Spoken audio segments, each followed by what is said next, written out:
আপনারা দেখছেন পশ্চিমবঙ্গের জনপ্রিয় নিউজ পোর্টাল চ্যানেল ভারত বিকাশ নিউজ এক্সপ্রেস। ইংরেজির নতুন বছরে শিল্পাঞ্চলবাসীকে হার্দিক শুভেচ্ছা। ভালো থাকুক, সুস্থ থাকুক, পরিবারের সমস্ত লোকের জন্য শুভকামনা রইল। আজকে কল্পতরু দিবসের সবাইকে শুভেচ্ছা। আজকেই দিন আমরা জ্ঞান প্রাপ্ত করেছিলাম। আর ঠাকুর মাতা আর স্বামী বিবেকানন্দ সবাইকে শত শত প্রণাম জানাই। স্যার, আমরা দেখতে পাচ্ছি যে আজকে পশ্চিমবঙ্গের মধ্যে বিশেষ করে জঙ্গিরা যারা বাইরে থেকে আসছে তাদের করিডোর হয়ে যাচ্ছে পশ্চিমবঙ্গ।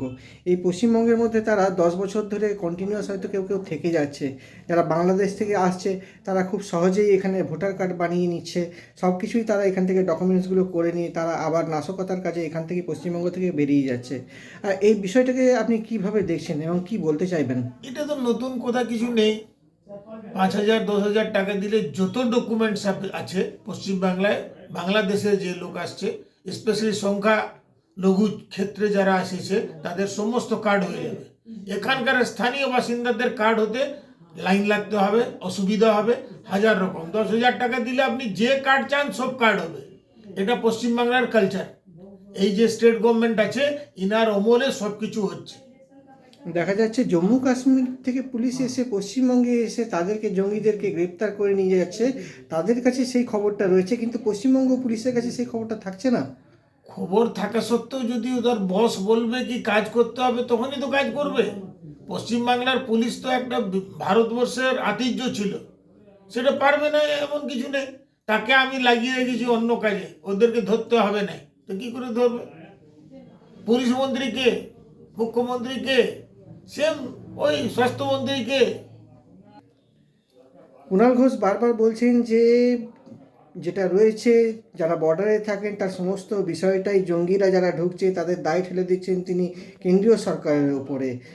রাজনারা তো বারবারই বলছেন যে এর জন্য সম্পূর্ণভাবে কেন্দ্র সরকার দায়ী। কি বলবেন এটা? উনি বলছেন বিএসএফ এর জন্য। বিএসএফকে আপনি বর্ডারে চৌকি বানাতে দেবেন না, ওখানে বর্ডারে তাদের কন্ট্রোল রুম বানাতে দেবেন না, জমি দেবেন না। আপনি নানা রকম বাধা সৃষ্টি করবেন। কেন করছেন? আপনি দেখুন ওরা কাজ করছে কিনা। 5 কিলোমিটার আগে ছিল, এখন 50 কিলোমিটার হয়েছে। সে আপনার ব্যথা কি তার ভিতরে ঢুকে জঙ্গিদেরকে ধরে নিয়ে যাবে? কিসের ব্যথা ভাই? বিএসএফ যদি জমি পায় এবং তারা যদি সেখানে জায়গা পায় তাহলে আপনারা মনে করছেন যে এই জঙ্গি যে অনুপ্রবেশটা মিটে যাবে? ফরেস্ট বর্ডার আছে, একজনের বাড়ি এদিকে থাকার ওদিকে বাথরুম, এই তো অবস্থা আছে। এটাকে ফেন্সিং করা খুব অসুবিধা, কিন্তু উই উইল ডু ইট।